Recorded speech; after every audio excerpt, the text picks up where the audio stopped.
তোমার একান্ত মনের বিশ্বাস তোমাকে সবসময় রক্ষা করবে। একটা 3 বন্ধুর গল্প বলি, ছোট্ট একটা গল্প শুনুন বন্ধুরা। 3 বন্ধু, যথারীতি 3 প্রজাতির 3 বন্ধু। কেউ বলে আল্লাহ, একজন বলে গড, একজন বলে ভগবান। একদিন 3 জনে খুব তর্ক হয়। ও বলে আমার ভগবান বড়, ও বলে আমার বড়, ও বলে আমার বড়। তখন 3 জনে যথারীতি খুব তর্ক বিতর্ক হয়। তখন বলে ঠিক আছে, পরীক্ষা হোক, আমরা দোতলার ছাদ থেকে ঝাঁপ দেব নিচে, দেখি কার ভগবান রক্ষা করে। যথারীতি হিন্দু ঘরের ছেলেটা ভগবান বলে ঝাঁপ দিল নিচে, ভগবান তাকে কোলে তুলে নিল। একজন খ্রিস্টান, তিনিও যথারীতি গড বলে ঝাঁপ দিল, ভগবান তাকে কোলে তুলে নিল।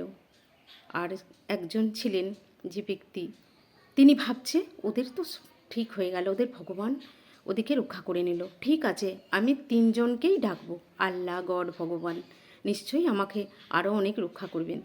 যেই পড়ল ধপাস। সেই জন্যে বলি, তোমার বিশ্বাস, তুমি যদি একজনেরকেই যদি তুমি ডেকে ঝাঁপ দিতে, তোমাকে তিনি ঠিকই রক্ষা করতেন। তোমার বিশ্বাসটা একটুখানির জন্য ভঙ্গ হয়ে গেল, ভগবান অসন্তুষ্ট হলেন। ধন্যবাদ।